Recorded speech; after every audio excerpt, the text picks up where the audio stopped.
Meet Agogo. Agogo is the Chichewan translation for grandmother. And Agogo is truly a matriarch in her household and in her community. She is someone who cooks and takes care for a multi-generational family that lives under a single shack roof in Malawi. She is also a woman who's been diagnosed with diabetes, and we have identified that a household diet that is very high in starch-based products is a key risk factor for the development of diabetes.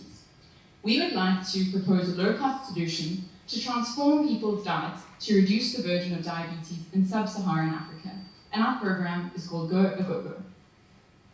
In sub-Saharan Africa, it has the most vulnerable population. It is now facing the double disease burden when NCD is on the rise and infectious disease still exists. And in Malawi, type 2 diabetes has the prevalence of 5.6%, and one of the biggest risk factors, obesity and overweight, is also very high. Our value proposition is an integrated and sustainable community-based program which has three key components. The first being to educate. Secondly, to form a cooperative and connect key stakeholders in the community. And finally, to create sustainable change. So we want to support and educate people there. We know that behavior change is very difficult, but so that we want to use Granny as a media, because Granny are the influencer of the whole family. And they can be motivated by improving the health conditions of its children and grandchildren. And so to reduce the risk of having the whole complex. So we come up with this diabetes plate. So we will encourage them to reduce the intake of the starch and to increase the intake of the veggies.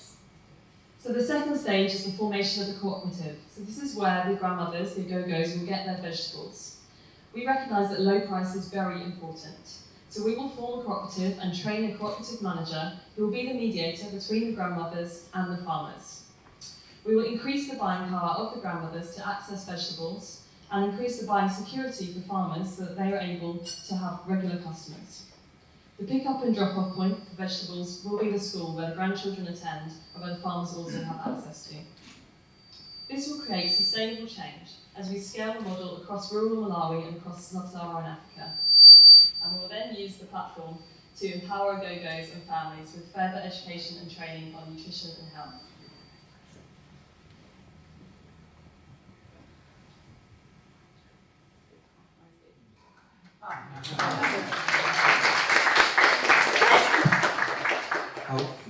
Well done, team. And I love the example of the grandmother, and I'm sure she's the matriarch of the family. I also really like the idea of the plate. It is amazing how impactful a plate could be. There was a lady called Josette Sheeran who was head of the food bank in the world, and she had a cup, and she used to carry the cup everywhere, and it was all about providing grain in the cup to feed a person, and that was what her message was. And the plate, I think, is very, very powerful. Have you thought of working with any of the World Health Authorities or others to get your messaging out? Okay. So part of the revenue model would also include local organisations through forms of non-for-profits and organisations that are established in the area, as well as looking at ways of, well, that's the revenue model. But in this final third part, it is subsidies from organisations that are already established. Okay, I like the plate too. I think it's a great idea. The business model, it's not entirely clear to me how you would make, I see you've written up here $500 profit per student. I'm not sure I understand what your business model is. We have three main revenue streams to create a sustainable business model from this. The first is to create a platform between the Agogos and the farmers using a mobile payment platform called Zap, which already exists in Malawi, where they use text messages to pay. We will facilitate the ordering and payment and take a very small marginal fee off every order. In addition to that, we will allow students, international students in the field of public health and nutrition, to pay to volunteer to be part of the program. So they will come and educate the educators. This is a model that we've seen in other kinds of programs similar to this. This will inject an extra source of revenue into the business model. And finally, to look at subsidies and the initial fixed costs of the program coming from local organisations. Okay, great presentation, well done. Talk to me about the plate.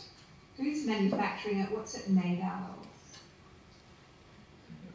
Yeah, that's a good question. We want to make them as cheap as possible. We recognise cost is the main driver in sub-Saharan Africa.